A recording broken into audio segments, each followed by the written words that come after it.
All right, so hello, TMP. Welcome back to another RP and BS show. We've done one era show, three Strange Real shows, and this is our second era show.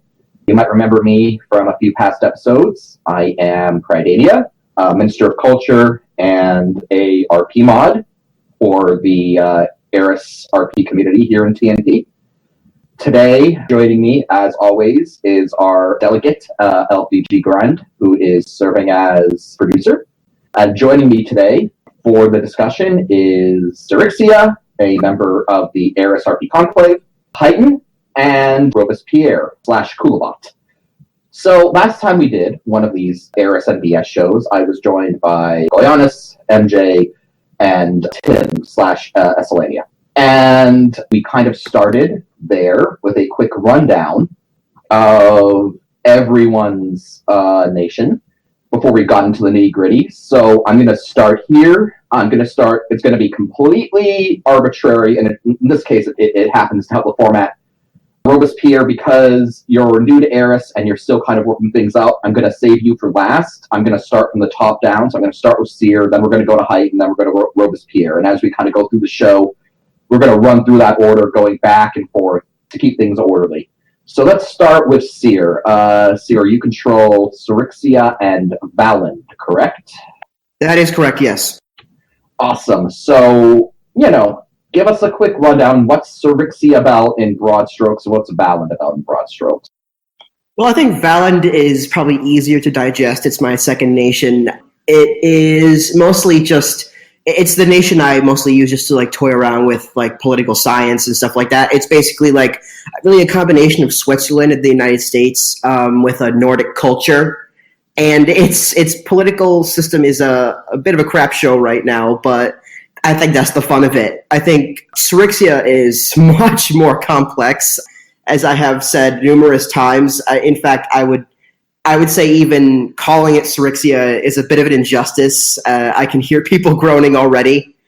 But Syrixia think of a combination of Imperial China, Japan, India, and the United Kingdom, and then you have that, and then add in a weird pseudo-Iran style semi-constitutional system, and you have what I often just call the Empire. And I think the best way to sum up the Empire is just that. It's very complex. It's got an Indian culture, Indianite kind of. The religion is a little bit different, but overall, that's kind of just what I go for in world building, is just complex, a lot of society, political, history, culture, that kind of stuff. And I think the Empire especially is my way of just toying with that aspect of world building. Well, we're going to get into deeper aspects of world building later, but Cyr, I'm really curious, and the Empire kind of fascinates me, because the Empire was more or less fully formed by the time I got to TNPRP. You tweak it since then in a few ways, but it's more or less what it is now when I showed up. But I've seen through people kind of discussing, old TNPRP history, that Syrixia has gone through a number of iterations. And this isn't new, this isn't unique. I mean, I've been RPing for a long time in nation states. I know that, reboots and retcons happen all the time. It's kind of the nature of the beast. But as you said, Cyr, Syrixia, or the Empire in its current form, is a pretty complex entity. So I'm just curious, how did this sort of evolution of what Syrixia is as an RP nation come about, and how much of its previous iterations have played into its current iteration? I would say really there's two chapters in how it came about, which I think corresponds to the old canon and the new canon. That is that flag Highton just showed in microphone. This is one of the first flags that I had in the old canon. It kind of came full circle, but kind of not. I started as an absolute monarchy. At this point, I knew very little about politics and really the liberal arts in general. So I didn't really grasp exactly how to create a nation. So I just kind of said an absolute monarchy, and then just went about digging around. And then I decided, and at this point, I was basically that kid from that "We Need Communism" meme. I thought that I knew how communism worked, but I really didn't. So I tried making Syrixia communist, and that just backfired horribly. So then I decided, okay, I'll go for like a generic republic, and that kind of panned out well. I like to tout that around this time, I sort of became like the America of Eris, because there was like a Cold War that was going on, and Syrixia won. But then soon after, it just got like kicked out of a bunch of organizations, because like once the war was over, then everyone could just come down and sort of create a more equal international order. And then around that time, sort of, things kind of laid low for a bit. Just before the shift from old canon to new canon, which is to say when lore reset the map, that was when I decided to just overhaul my nation entirely. I remember exactly where I was. I was sitting in the cafeteria of my high school, just reading posts and stuff like that. And I remember just thinking to myself, I wasn't satisfied with, how my nation had panned out, because I had created like a conlang for it, and it was just gibberish. And I created like a whole society and a whole culture, but it was all just, the ruminations of a young teenager. So it wasn't really perfect. And I said, I need to do like a do-over. So I decided to, because I'm of Indian descent, so I decided to really make it a Indian sort of nation, and then kind of tweak it with some elements from societies that I had studied that really interested me, such as Imperial China and the history of the United Kingdom and of England. And so I sort of created like this Indian Britain that wound up being one of the largest colonial powers in Eris history, and also, I would say, probably the biggest, if not one of the biggest, retail markets in its region of the world. So I'm pretty satisfied as to where it is right now. But even then, like within, the whole era of the empire, it started as like a general, constitutional monarchy. Then I decided to go like Saudi Arabia and make it into another absolute monarchy again, but like kind of with an oligarchic, privy council sort of thing. And then I just came up with like this system, because I realized that absolute monarchy wasn't really going to get me far in terms of like, RPing ability. So I created this like semi-constitutional system that I think has the best of both worlds, and I think just makes the empire even more complex of a country. And I'm pretty satisfied with where it is right now. All right. I could dig deeper in on that, but I want to save more for later on in the show when we kind of talk the nitty-gritty of world building. So we're going to move on for now. Highton, you control, obviously, the nation of Highton, but you also control Pontaire. So Yes. why don't you tell us a bit about both of those nations? Okay, so I'll start with Pontaire. It's my secondary nation. It's the Kingdom of Pontaire, and it's relatively new, so it's not been world built that much. But the short of it is, it's a semi-constitutional monarchy. The most notable thing about it is it's ruled by a 15-year-old at the moment, because the king got into a car accident, and it's in a rebuilding phase. It's a new era for Pontaire, which is some good RP opportunities. It's a French-based nation. Now I'm going to move along to the Crowned Republic of Highton, which is a German... It's based on Westphalia, first and foremost. It's located in Kraviter, and it's a lot like the Netherlands in a lot of ways. It's relatively small, but it's pretty rich too. And it had a bit of a small colonial empire. So, yeah. So, one thing about Highton, you said it's based on Westphalia, and you've also said it's got some Dutch influences in there as well. What I find really fascinating is, despite all that, it seems like there's some stuff that doesn't quite fit. And I don't say that as a bad thing, because I think what often a lot of people do when they use a nation as the basis for something is they tend to follow that parallel sometimes a bit too closely, to the point that some creative opportunities aren't taken advantage of. I think, going back to Cyr for a moment, that his cultural synthesis that he has going on with Syrixia is quite cool.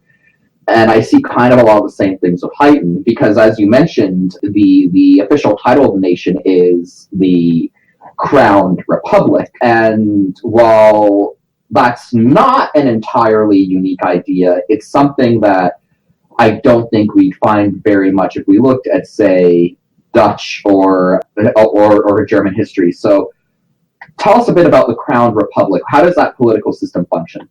So it's a little bit hard to describe, but it's essentially a constitutional monarchy where there's an entity called the Republic and there's an entity called the Principality, and they exist simultaneously. Realistically, the Principality doesn't have any power at this point. The Republic runs the country, but they're separate entities, and collectively they're the Crowned Republic, which is why it's the Crowned Republic of Highton. All right. Out of curiosity, how did this come about? How did the Crowned Republic start? How did the Crowned Republic form? And from any character perspective, how did that go along? And then also, if you could you tell us a bit, what was your out-of-character influence? What inspired you to do that? So, in character, you have to go back to the late 40s, early 50s. Now, Highton was a principality. It was, at the time, the United Principality of Highton Alaman. And essentially, there was a legislature that had very, very little power. And the Republicans got a lot of control in that legislature. And their goal was to turn Highton into a republic, but the princess at the time, the crown princess, was very popular, and essentially it was a compromise to keep both the principality in place and the Republican government, because they created a new constitution when the fascist war ended. Out of character again, what inspired you to create the system? Because it is certainly unique as far as Eris goes, and as far as, I'd say broadly, RP in general goes. You really don't see systems quite like this pop up a lot. Mm-hmm. Out of character, it started out as a generic constitutional monarchy, but what I thought would be interesting is something a bit more unique, and I thought it would be cool if the Principality and the Republic were both individual entities. I don't know exactly why. I just thought it would be an interesting concept. That is fair enough. Moving on along, Robespierre. You're probably one of the newer faces to Eris, much like Tim kind of filled that role on our last Eris-centric show. So my question for you is, broadly speaking, what is Kulavat? What were your inspirations for it? So, when talking about Kulavat, I essentially think of it as a sort of a way of building a house, if I was going to describe it to someone, because it's something that's not historically like something that's a common thing. Kulavat is, if I was going to speak about it in terms of building a house, you have a stratocratic state as a sort of foundation to the house. You know, your bricks, your overlay of everything. You have the stratocratic principle, which is essentially a military government. But in talking about my nation, I feel like so far there are a lot of misconceptions about what it is or what it could be. So when we talk military government, it's not the exact same as a military dictatorship or a military junta. When Kulavat is saying it's a stratocratic state, what I'm saying is that you'll see a lot of government positions staffed by, personnel of the armed forces. But on a local, regional, and provincial level, you'll see a lot more democratic processes occurring, whereas on a national level, it's more, I guess, oligarchic, you could say. What is Kulavat as far as, I guess, foreign policy or what it is? Going back to the metaphor of a house, on top of the foundation, you have a democracy. For the most part, political freedom is, very emphasized thing in the culture of Kulavat. You have people who definitely, can speak their mind, express their displeasure with their government. It's not restrictive in the sense of you don't have any say just because the military is running things, or just because constitutionally the military and the state are the same entity. That doesn't have to mean that, the government's oppressive. It's not oppressive. It's very, benevolent, I would say, because it allows things to occur as they would with more, freedom-minded nations of the West that you see in real life. But at the exact same time, it's also somewhat authoritarian in the sense that the military obviously does have a lot of power and influence in the country. But I also think it's an added dimension that on top of the layer of democracy, you have, your market economies, and business takes place as it would, or similar to as it would in the United States. So what I essentially did for the nation is I wanted to create something different.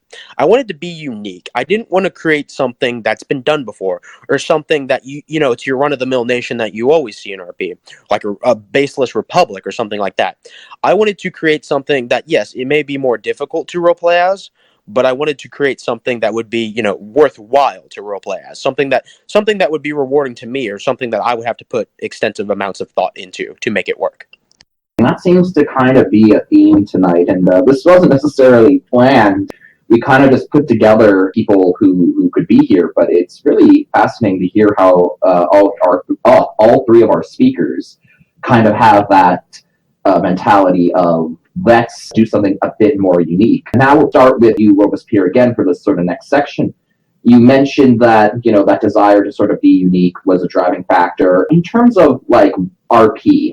In terms of style of RP, there are a lot of different people, a lot of different styles that people like.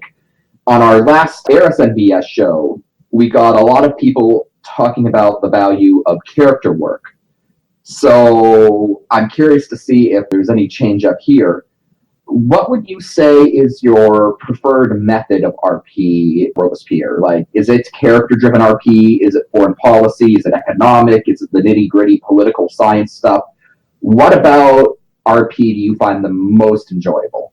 This should be, somewhat of an interesting take for our listeners, because it's no secret that I'm definitely a newer role player. I've spent over 4 years in nation states gameplay, and for the longest time, I never really did get involved with the role playing communities of the regions I was involved in. So since coming to the North Pacific, this community welcomed me warmly, and I thank them for that.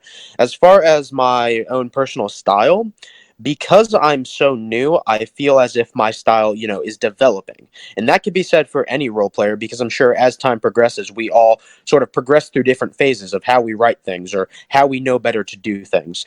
To me, as just starting out, I definitely do like to focus on characters. Character development is definitely an important component to the overall role playing environment and the overall activity.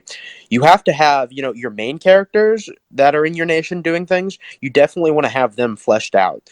So for me, as someone who's newer to Eris and newer to Craviter, I definitely want to put more work into making sure that my, high-ranking government officials, or say, my news reporters that I go to for different things, or say, the actual text of my foreign policy doctrines. That's definitely something I want to work on. Currently, I'm working on a thing with a large corporation in my nation, which will be announced hopefully whenever I make the post. But I definitely want to put more work into these things that I plan on using a lot. So as far as like character driven goes, or foreign policy or things like that, I'd say less of the political science aspect, because to analyze that with my country, it would honestly be a mess. But I think as I world build, and as I keep going on and progressing sort of to come into my own as a new role player, I think that you'll definitely see my own personal style shifting to investing more in my characters, and investing more in their motives, their backstories, and why they do the things that they do. That is actually really interesting because you mentioned, yes, you are new to TNPRP and Eris.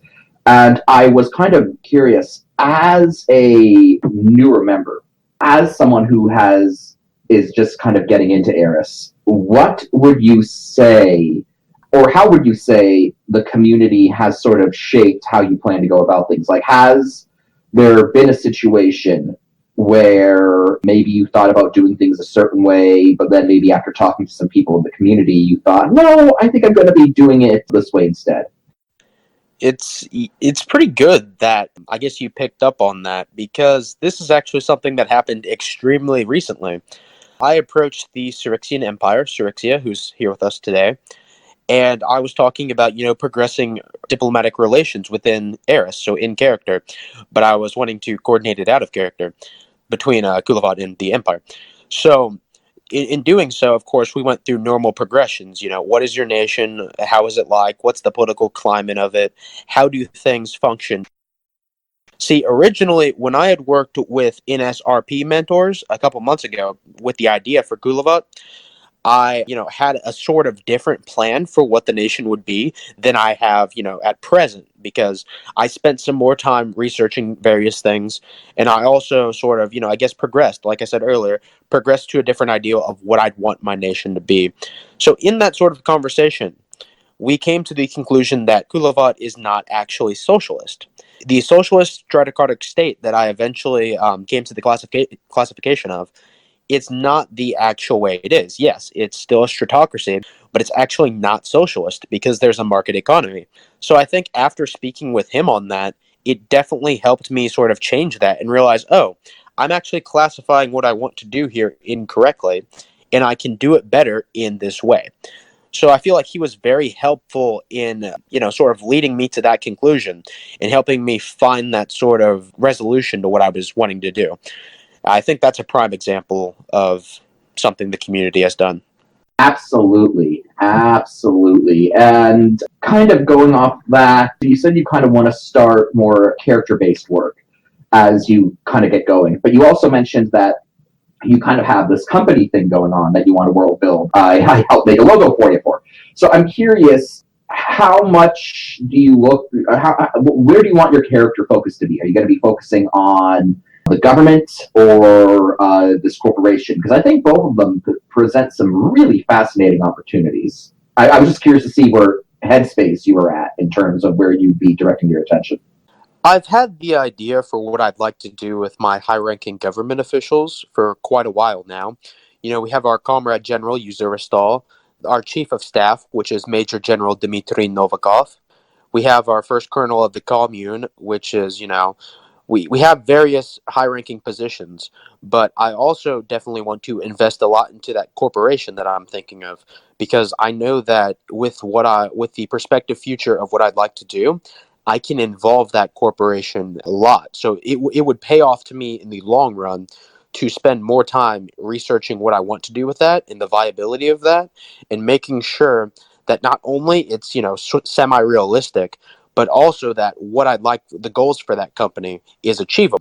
So, I definitely want to sort of play both sides to that. I want to do more government stuff, but also company stuff. Right now, I'm focusing more on the company aspect of things because it's sort of, just taken front and center stage with what I'm focused on. But at the same time, I do have those ideas for my government officials in the back pocket, and I'll definitely pull them out in coming weeks. Sounds good, sounds good. Let's move on to Highton now. Highton, same kind of broad question. What kind of RP do you prefer? I know, for an example, you have been helping the Ministry of Culture for a while now put together the Eris World Cup. Well, not just the Eris World Cup, sorry, the T&P World Cup, which in its second iteration will be split into both Eris and Strange Rail World Cups. So I know that sports RP is kind of something that you're interested in. I was wondering if there's anything on sports RP maybe you'd like to say, or just broadly, generally, where do you like to put your attention as far as what types of RP you like to engage in? Yeah, absolutely. I think it is with sports RP.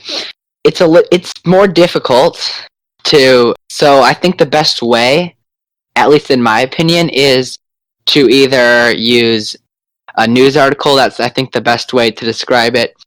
And also interviews with players. It gives more of an insight into the characters, and because just like in the real world, athletes can go on to be very important figures for reasons off the pitch as well. Mm-hmm. So I think interviews are a very good part of that.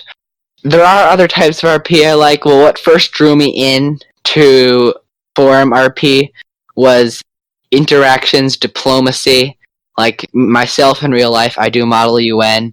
But yes, diplomacy is something that's always interested me. So interactions with other nations, treaties, that kind of thing. Mm-hmm. And discussions between leaders. But more recently, something I want to improve at myself is more about focusing more on characters rather than countries, because the background I came into this is I thought this is sort of like Model UN, but now that I've gotten more into it, I want to be become better at developing characters, which is why I've been doing Panter's Crossroads RP, which is on a bit of a break right now for some other RP-related reasons, but developing the character of Queen Natalie. And then with Highton, the RP I just started with Tim about the Alaman War, which was a medieval conflict between an empire where Highton is now and Esselania. So developing some characters from almost 1,000 years ago, which is, I think, something relatively unique as well. Oh yeah, historical RP I think is something that broadly we need more of. Norcy and I have been trying to do a bit of that, but unfortunately that section has wrapped up in RP. And I don't mean that necessarily in a bad way, because it kind of came to its logical end, but at the same time, it was pretty fun to write. So yeah, it's definitely fun to kind of go back and look at historical characters. Seer, same question, RP-wise, what's your passion in terms of what sort of RP you engage in?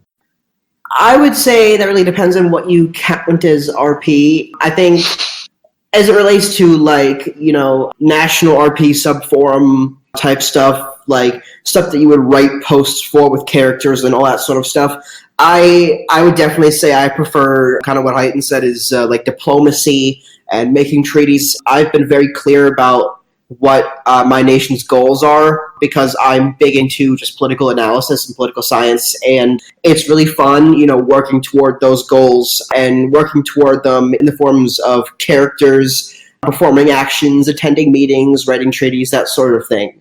As far as, I think in general, as a whole, I would definitely say my biggest passion is probably the world building. I'm big into, and I don't know, actually, do you, is that like a separate section that you want to cover, or? Oh yeah, we're going to be talking about world building later on. Oh yeah, no, I definitely have a lot to say about that. But I think as far as like the national RP sort of stuff is definitely like the political aspect of it. Just, you know, working toward the goals of both my nations and really developing those nations politically. I actually recently, I think in recent months, I've been getting more into sort of like slice of life kind of stuff, sort of illustrating how, you know, life would look like in my nation. I've been doing a lot of stuff with like social networks like Flutter, which is like Air's Twitter, and Vidcast, which is Air's YouTube. I have been trying to, you know, world build, you know, personalities using Flutter to communicate, and obviously content creators on Vidcast. And I've really just been trying to sort of encourage the community to look into this aspect of RP, which is not so much centered on politics and characters in the politics of like the international arena, but more in like other elements of their nations that could possibly have some more light shed on them. So I think by default probably like politics and stuff, but I've been branching out more recently in that regard. Yeah, that's actually really fascinating, and I have to say that your work in that regard has been a boon to Eris as a whole. Thank you. I mean, we've got Flutter, of course, and Flutter is often used by people, by, you know, politically oriented characters, national leaders, and government officials, and so on and so forth, as, you know, Twitter is in real life. But we've also started having people who kind of just are, you know, post Flutter posts as people within their nations, you know, just regular people. And of course, Vidcast kind of adds this whole layer to the community. I don't want to say the community, but to the world of Eris, where, you know, people have RP'd, you know, essentially what YouTube personalities would exist in Eris. And I think that, kind of going back to something that MJ said in our last Eris show, is that this stuff is useful fluff. Fluff is useful, it's not bad. Fluff informs the world. And if it's as simple as writing a post between some characters, and I just mention what sort of video one of the characters is watching on their computer before the main plot of the post kicks off, then that adds to the depth of the world. So your efforts in there have certainly added a lot. I am curious, Lo, this is kind of going off the reservation, because something you said really caught my attention, Seer. You mentioned that you have not been shy about your nation's goals. And I thought that would be a really interesting conversation, because I'm sure the people listening who are familiar with Eris RP, you know, would be familiar enough with Syrixia, but hopefully we're kind of reaching some people who aren't as familiar with Eris. So why don't you go into what Syrixia's goals are, and then we'll go down to Highton and Robespierre after that. But we're starting back at the top. Syr, what are Syrixia's goals on the world stage? Sure. So, and this is, as you said, something I love talking about. I haven't really been shy about it at all because I'm just so into political analysis. But at the moment, the empire is governed by the People's Freedom Party, or SJP in its language. And the SJP is a more neoconservative political party. It is very interested in expanding the empire's, I would say, clout on the world stage, particularly in two manners. More so allowing it to really flex its muscles more freely, and then also in the economic department, forging it into the retail hub of Craviter, and probably one of the bigger retail hubs in the globe as a whole. I think it's definitely getting to the latter point. Obviously, it's something that's really being worked on in character, but the SJP's goals are really just that more neoconservative, spread the influence kind of mentality. Whereas the opposition party, which is the RSP, or in English, or rather in Mercanti, which is our equivalent of English, the Conservative and Monarchist Party. These guys are basically traditionalists. They are more right-wing than the SJP. They're more like paleo-conservatives, to put it into, political science terms. They don't like that the empire is, basically flexing so much. They're more cynical in terms of international relations. Think of like an angry British bulldog just saying like for example with like the pound and like the Eurozone and all that sort of stuff that like a lot of Europe has participated in, and like the British haven't. They're all like, islands are different, that sort of thing. Like the RSP kind of has that mentality, and as of course the empire's home islands are just that, islands, and so really you have these conflicting goals because the RSP is becoming more powerful in recent times, and they're big on giving more power to the emperor. It's kind of like Japan in that regard. Like the right wing in the empire wants the emperor to have more power because of like ancient traditions and stuff. So, but the thing is that the emperor himself covertly supports the SJP, is a firm believer in their policies, and is working closely with them behind the scenes. So it's a bit of drama in that regard. But as it relates to, like I said, the SJP's foreign policy goals, economic goals, really it's all just about spreading influence, keeping stability in the international order. They definitely see various countries that, kind of stir trouble as a threat, because what they want to do is to create a peaceful climate in the international arena, the international community, so that they can build the empire into a sort of global retail hub. And in that regard, they've also been pretty welcoming of foreign companies, and also very good at incentivizing domestic companies, just in general, very capitalistic, making sure that competition and companies really thrive in the empire so that they can get to a point where that retail hub status and that, social order, stability status in the international community is sort of maintained. So that's very interesting. That's very interesting to hear about kind of like the internal dynamics of imperial politics. How would you say what are Valen's goals on the world stage right now? Well, because you mentioned that Valen is kind of a lab experiment for you to sort of play around with politics, but broadly speaking, what would you say from an in-character perspective Valen's long-term goals are? To sum it up, I would say ask that question to a voter from each political party and just say the sentence to them like that's just like your opinion, man. It's very different depending on who you ask. There are four main political parties in Valen. The previous governing party was the Centrist Union. They are centrist, as the name suggests. They're all about non-interventionism, neutrality where possible, building Valen into a place where everyone can meet and like a neutral sort of arbiter. They got absolutely just destroyed in the recent elections because of like voter dissatisfaction. So they've sort of rebreaded themselves into the arbiter, not of like, in foreign policy, but more like the arbiter between the other major parties, which all have much more seats than they do. And those other ones, of course, are the CDP, Confederation Development Party, which is kind of big tent left. They for a long time have been more center left, but recently they've been getting really much more progressive, and they are doing a lot. They're really bombastic in the regard of trying their hardest to combat the agenda of the new governing party, which I will get to, who they have diametrically opposite ideological opinions from. The other party that's not governing, that's large, is the Messianist Democratic Party. Zionist, of course, referring to our version of Christianity. So it's basically like a Christian Democratic Party, which is a European ideology. Think like center-right, basically. And their goal is they're basically they used to be like the go-to party for people on the Valish right. And it was sort of like a moderate kind of restrained party. They were all about more like I said, center-right democratic ideals.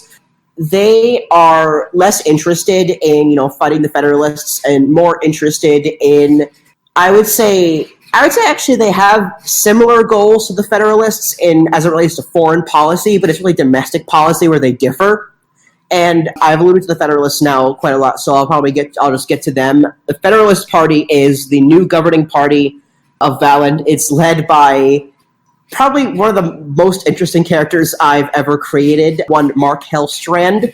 He is, if you want to sum him up, he's basically, think like Trump and then put him on steroids. He's incredibly just like, I guess you could say quirky in a way. He's very charismatic. He's not afraid to say what he thinks, but that also sometimes gets him into trouble with like the media and other parties. And so his goal is, I would say, neoconservative in foreign policy and paleoconservative in domestic policy. He wants to really curb the influence of the CDP and left-wing politics in Valand. He wants to really put Valand out there. The Federalists really want to put Valand out there on the global stage, whereas the other parties are, except for like the Messianist Democrats, are more skeptical of that. He wants to, I would say in domestic politics, he wants to just do a lot of really like right-wing populist stuff. Like, for example, the big banks in Valand. Valand has enormous banks, like some of the largest in Gothis, probably in the world. The Valish banking industry is enormous, and he wants to just crack the power of the big banks, which is getting a lot of people riled up. Especially a lot of the big banks, obviously. And he's been really railing into them. And he's also been supporting a lot of other, populist and national sovereigntist leaders on the global stage. He's been flooding a lot. His flutter is pretty crazy. But just in general, I think Valand's goals, since the Federalist Party is sort of in government right now, the country's goals sort of align with their agenda. But the Messianist Democrats and CDP also have an influence on that, and they're doing a lot to really curb the Federalist agenda, although the Messianist Democrats tend to agree a little bit more with the Federalists, but are much more restrained and are much more worried about impact, whereas the Federalists just like breeze through things and don't even care. They're just about, as they say, setting Valand forward again and not looking at the consequences if there are any. And that endears them to a lot of voters, but a lot of voters are also pretty worried about that. So I think in general, it's kind of hard to pinpoint exact goals, but yeah, the Federalists definitely have a large influence on that right now, being the party in power. Very fascinating. I think that's kind of telling in so much as you've got kind of this federal state or confederated states that kind of have their own kind of viewpoints on things, and it seems like it's very fractured. I think that's actually very fascinating. But moving on to Highton. You can start with either Pontaire or Highton, or you can just go with one if you like. What would you say are your nation's goals on the world stage in Eris? What are they attempting to achieve? Yeah, so Highton, it's no secret that Highton is a pretty small nation in terms of population. It's got a similar population to Belgium, and in land area, it's about the same size as Romania, so it's not that big. However, it has a very good location right in the middle of Craviter, and it's also right along Phoenix Strait. So Highton, it's small, but it wants to take advantage now of its strategic location and establish itself as a central hub on Craviter.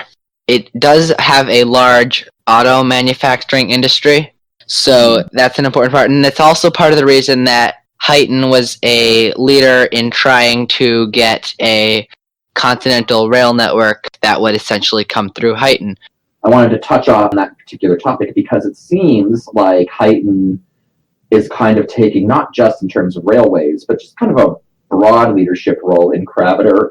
They were instrumental in the CEA, which is the recently formed economic association between a number of states on Craviter and Calandris, as well as being a member of the Lascova Pact, which is a alliance of various nations, not confined to Craviter, but its base is definitely based in Craviter. So what sort of compelled the Highton's government to sort of pursue this leadership role?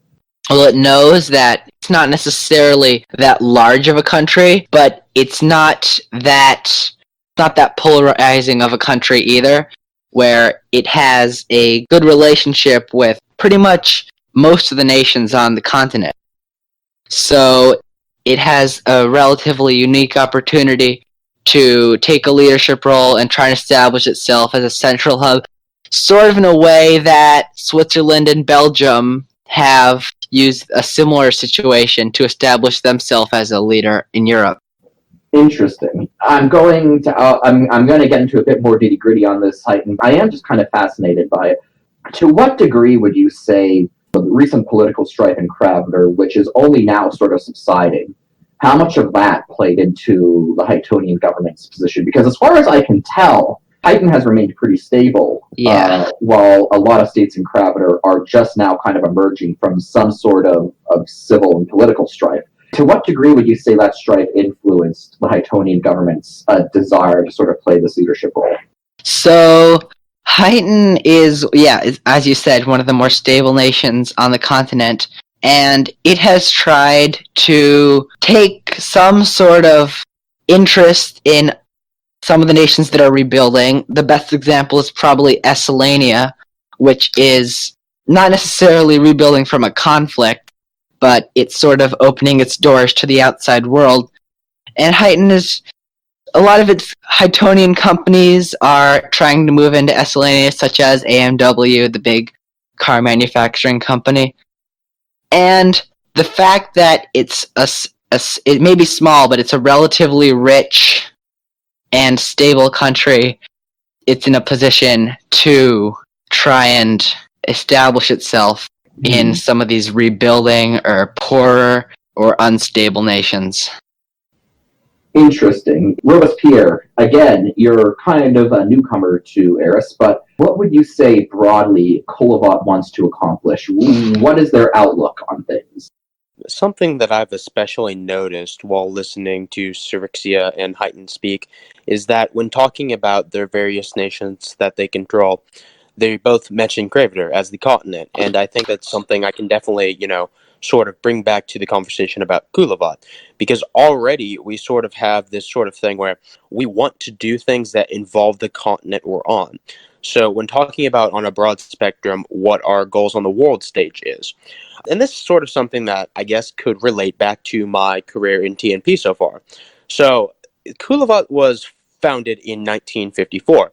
And 1954 is an interesting number because, as with a lot of numbers that involve my state, a lot of them actually do have real life significance to me, as far as like certain dates for certain holidays or certain years that things occurred. They all have some sort of meaning to me. So when I talk about the up and coming essence, it kind of reminds me of what I am in TNP right now. But at the same time, it already sort of has an idea of what it wants to do. So Stratocracy, obviously, it's a heavily militant nation, but at the same time, I don't view it as anything I'd want to take in an aggressive direction. Kolovat is not an aggressive nation, but rather, it's ingrained into the culture that with strength comes stability. And in the eyes of the government, there's two statuses that are especially valued, and that's the status of peace and the status of prosperity. So when we have a nation that's very heavily militant like mine, we think that, if you have the means to secure your own stability, then you can focus more on making sure that peace is achieved and that prosperity, comes free flow. It's not meant to be, as a warlord type nation where, oh, we're going to be aggressive on this, or if you do this, there's going to be, militant ramifications for it. That's not what Kulavat is. It definitely wants to, sort of assert itself as a regional hegemon, but at the same time, it also would like to form positive and rewarding relations with other fellow neighboring nations. It definitely wants to be a country that is welcoming and a country that people who are allied with know that they have significant militant backing. Interesting. And I think that's also fascinating when people use dates, that have specific meaning for themselves. And that kind of gets into the last sort of topic that I want to get into for tonight's show, which I'm sure is going to be a doozy. We're going to start with you now, Robespierre. We're going to move our way back up the list. We've touched on a lot of these aspects, kind of your inspiration for certain aspects of Kulavat. But broadly speaking, from a world-building perspective, I'm curious as to your influences. Is there a particular period in history you're drawing off of, or is there a school of philosophical thought that you're trying to bring to light, or is there a work of fiction that you're referencing? Essentially, I'm curious, what's your world-building inspiration when it comes to making Kulavat what Kulavat is? For what you're asking, there's a lot of ingredients that, go into the recipe for this.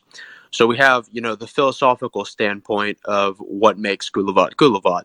And it sort of stems from my real life view that strength comes from within. If you would like to be successful in life, then it's up to you to set yourself up for success. Your circumstances may be bad, but mind over matter. You can be what you'd like to be if you have the drive to do it, and if you're willing to put in the work that would be required to achieve your goals.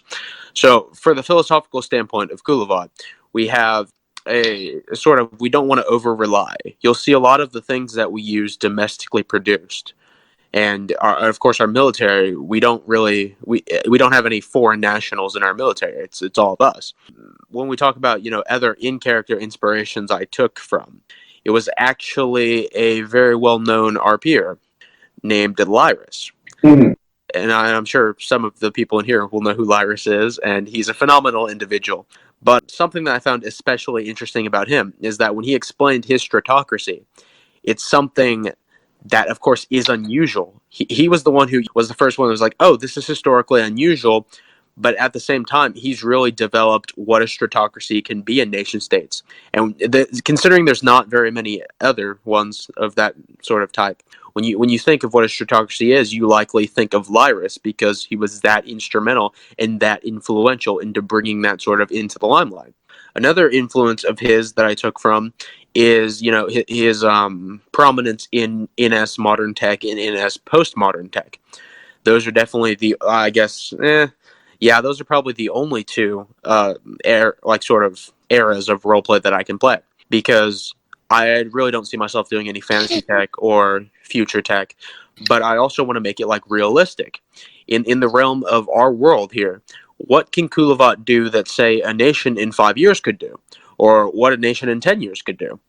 And I definitely want to, keep it semi-realistic, but also I don't want to make it overly utopian. And that's something I did work with Seer on, because there was a political sort of climate that was a little bit utopian, and I think since that conversation, I've sort of, put it more into perspective. Interesting. I really do like that when people are willing to think of their nations in a more critical light, and be it historically or in the present. And not to say that anyone is particularly at fault. I don't mean to rag on anyone, but I think everybody who engages in NS roleplay, everyone, when they start out, they have a more of an idealized version of their nation, and it takes time to sort of build that up and to get away from some of those habits, and that's kind of the natural role of things. But it's very nice to see that, kind of from the get-go, that you're willing to take that more analytical approach, Robespierre. Highton.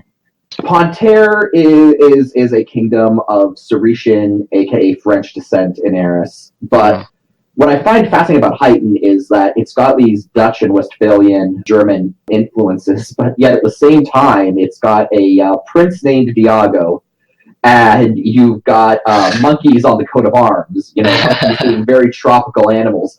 So I'm curious as to your world building inspirations behind Highton. What inspired you? What do you draw from? So for Highton, this is actually pretty interesting, and I think it's somewhat unique. But the way that Highton is how it is so basically when I first started out, the first emergence of Highton at all in my life was a school project. And what I drew from for that, it was basically creating a country. What I drew from were certain things in my life that had happened to me in the past, places I'd been to, that kind of thing. And obviously, a lot of my family coming from Westphalia, that general region of Germany, that's why I decided to make that a large part of it. But essentially, it carried over into Eris, a lot of the things, which is why some things may stand out. So, for example, Prince Diego.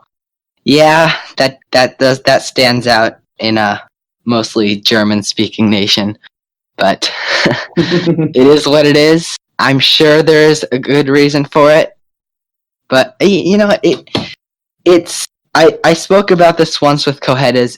It's like there's a pretty much a minor royal from there who was in the Hightonnian royal family, and that's how it came about, pretty much from an in-character perspective. But that hasn't really played a big role in the nation, so it's just a small detail.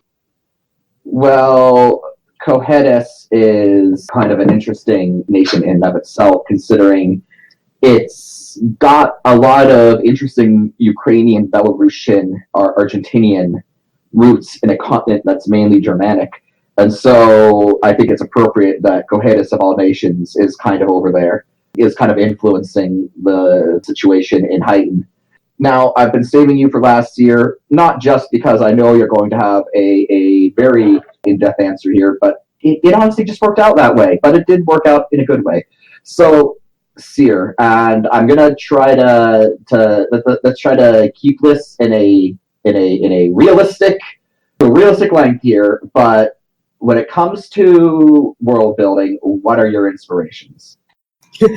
I will try to keep this within an hour. No. Here we go. I have been waiting for this question. I would say, as you were probably expecting, there are a ton of influences. I mean, as it relates to the current iteration of my nation, like I said before, Imperial China, the UK, Japan, India are probably some of the bigger influences. I would say in particular the Imperial Chinese, how the government is approached, alongside actually a little bit of like Iran, because the emperor kind of has the emperor has the ability to get more or less power. So like the emperor kind of has like the power the supreme leader of Iran has, in the sense that it's like someone who's above the government and who can use power when necessary.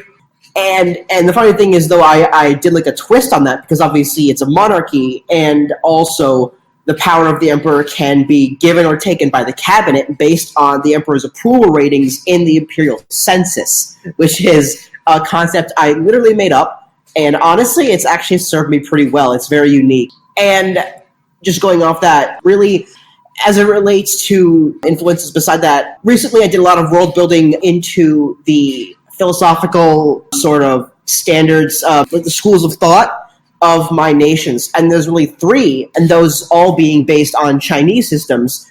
The oldest being legalism, the second oldest being more kind of like Taoism, but also kind of like Confucianism. And then the youngest one, the one that's currently in use as it relates to, Syrixian civilization, at least as far as the empire itself is concerned, is the idea of what I call Syrixian populism, which is to say a democratic approach to how the empire conducts itself, which led to the semi-constitutional, really unique system that it has today. So I think, as I said before, Imperial China, Japan, the UK, India, those are some big influences. I already touched on China, but just to go briefly for the other ones, India obviously is like the culture, and some parts of the religion. I kind of went like more abstract when it comes to the religion, but still kind of Indian based. The UK, just because of like the history, the empire had a enormous navy, one of the world's biggest in history, one of the world's biggest colonial empires. I've world built so much colonial history with so many people that it's almost like a meme at this point for when someone new in the server shows up. I just ask them, be my colony. And then as it relates to Japan, finally, one of the more niche influences, I would say, is just the, slice of life kind of culture, especially the urban culture, because my nation is very, densely populated. It's not like unhealthily densely populated, but it's definitely up there. And so particularly in my capital city, Pataliputra, it's pronounceable Highton. It has a lot of like, Tokyo style approaches, the sort of like the capsule hotels in the inner city, just like the really high tech atmosphere and stuff like that. And then also kind of like the media, because recently I'm not really big into anime, but I'm more interested in like the cultural aspect of it. So I kind of world built a Syrixian version of anime that has its own tropes and looks somewhat different. I would say the default style looks kind of like Studio Ghibli, but really there's a ton of influences on there. With Valand, it's much simpler. It's really just like the US and Switzerland, and then like the culture and language I would say is influenced by the Netherlands and Norway. And then the political systems is US and Switzerland. Started out as like really Switzerland, but I've been putting more US into there in places where like the Swiss system doesn't really make sense with the political reality of Valand and just how all that stuff works. And like scenarios that I can't really make work with like a pure Swiss system. So I've been kind of injecting more US into there as necessary. But yeah, it's much simpler than the Empire, I would say. And that's kind of by design, because with Valand, really, as I said, I just wanted to sort of have like a lab rat to experiment with democratic politics and ideologies and people's points of view, opinions, and stuff like that, and just kind of see where that goes. So I think, with Valand, it's much simpler. With the Empire, it's very complex, but that's pretty much the gist. Now, when you mentioned how you've got Japanese aspects in terms of kind of like modern Syrixian urban life, but what I'm really fascinated about is sort of this blending of India and Imperial China, because, like I said, a lot of our peers, and again, I don't want to criticize anyone, everyone starts off at this point when they come up with an initial influence for their nation. It is usually very basic, and Siri, you mentioned that when you kind of rebooted Syrixia for the current canon and Eris, you wanted, you thought, I'm from, I'm of Indian descent, I'm gonna, base it off of India.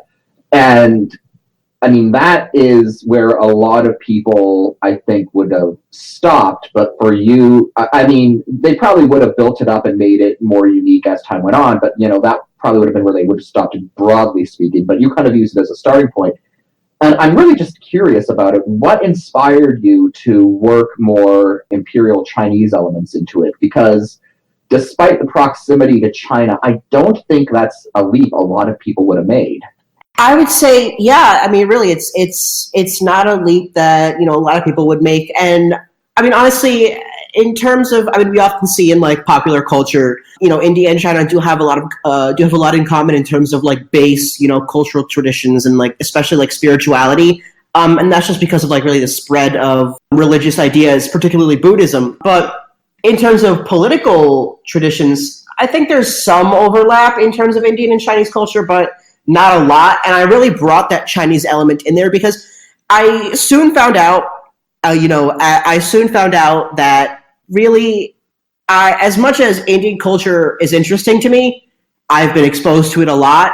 It's not super, unique for me. Maybe it's more unique for others. I'm the only. There was one other Indian nation before, but that one's gone now. But as of right now, and for the longest time, besides that short interval where there was one other, I really am the only Indian nation in Eris. But just for me, that aspect wasn't really as fulfilling as I originally thought it would be. So I decided I'm going to put a spin onto this, and I'm big into ancient history, and the Imperial Chinese system always interested me because Imperial China was not a nation state by any definition, and I really tried to put that into the Empire too, which is why I call it the Empire, not Syrixia, because Syrixia itself, I I later created a new etymology for Syrixia, which is that it is a mercanti corruption of the word in the Suchari language, which is the language of the home islands.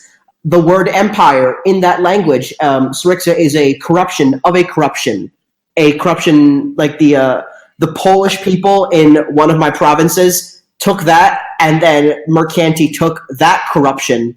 So it's really like a corruptionception kind of thing. Mm-hmm. And Loshan, that other nation, was Krevet. I decided, this system is really interesting. I've been looking into it a lot in my spare time, just out of sheer curiosity and interest into ancient history and the uniqueness of the system compared to Western systems. And India, of course, is Indo-European, so it has a lot of societal things in common with. So I decided to just put some of that China, and I really created a system where it has like an Indian culture, but it has really these Chinese ambiances in schools of thought and just how the system works. Like, for example, and also a little bit of Japan in there specifically in terms of, how the emperor is treated. He's a figure of reverential respect. You don't say his name, you say, His Majesty the Emperor in regular conversation. Like, that's just a traditional thing that you do in regular conversation, everyday conversation. You call him His Majesty the Emperor.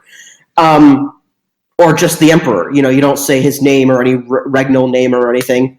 And I decided to just, put that Chinese influence in there, as I said, just because it just interested me. And I thought, I can probably do something with this. And I sort of created it. And as you said, I've tweaked it a lot, over recent years. I still tweak it sometimes. I still add new things. I get rid of old things. But I've done a lot with that in that regard, and it's still always interesting. It's just that fusion of cultures that, even though they're so close, they're very different, and just how I can shape that. I mean, I still stump people with like weird diagrams and graphs and stuff about how the empire is absolutely not a nation state, and it's more like Imperial China. And I remember actually at one point one of my friends in this community got like really pissed off about it just because it was so convoluted. But I mean, that's just the fun of it, is really just experimenting with these systems that are interesting, that you wouldn't necessarily think go together, but actually, if you put your mind to it, really can go together well. And I think that's just the fun of it all. Mm-hmm. And that diagram right there that Highton just posted is a good example of that, like that Imperial China kind of idea. Very, very fascinating. Kind of disappointed no one mentioned literary influences. That makes me sad, but that's but we're coming up on over an hour, and so unless anyone has anything else that they'd like to add, maybe a last parting shot they'd like to give regarding what they do in Eris. All right, Highton, go. No, I'd just like to say a big shout out to Pry for hosting this again, and Fiji, the delegate, for recording it. They did an excellent job today, and they deserve a lot of plaudits for what they've done for this community. Thank you. That's very much appreciated. I would also say... Oh, probably you can go first. No, go ahead.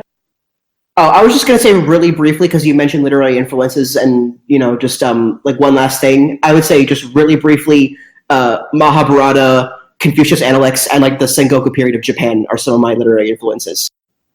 Very, very cool. Very cool. And that I love all the different places of academia that people will dig up influences from. Robespierre, any parting words you'd like to say before we wrap this baby up? I actually do have a couple. Go for it. Yeah, of course, echoing what Highton said, thank you to Fiji, and of course you for being phenomenal producers, and you, Prydania, the host. So, something that I wanted to leave the audience off with, because I'm sure that they definitely know this since they're more experienced than me, but this is something that I did want to specify as for what my approach is in the coming weeks, is I think that, no nation is perfect in every way. But that's what gives it the intrigue of talking about our nations the way that we have during this show. Not everything is going to be great in your nation. There could be political strife. There could be even revolutions if you so choose. There could be, disagreements between policymakers. No nation is going to have everything be done a certain way and have that way be 100% successful. It's like the saying in baseball, no one bats 1,000. So I think, for Kulavat specifically, At first, yeah, it was sort of utopian as far as the political landscape went, but I also like how the stratocracy sort of makes some sort of ramifications for what can actually be realistically achieved. Your ground forces can only be so good, but at some point your military is going to have to lack somewhere. In the case of Kulavat, the air force isn't as great. But basically the note that I wanted to leave off on here is that it's the imperfections of nations that can make the stories we want to tell more perfect, I think. Mhm. And when you have that sort of added element to your storytelling and that sort of, I guess, incentive of how can I get around this imperfection to, still achieve the exact same goal, I think that's when you really have more beautiful stories emerge. So the note that I wanted to leave off on was that I look forward to building more beautiful stories with you all in the future. Thank you so You much for too, that. Calvin.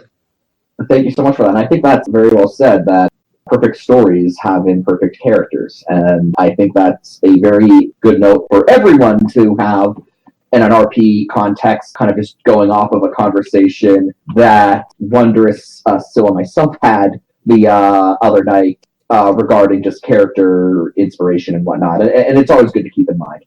But with that, I think we're going to wrap this episode of the NBS up.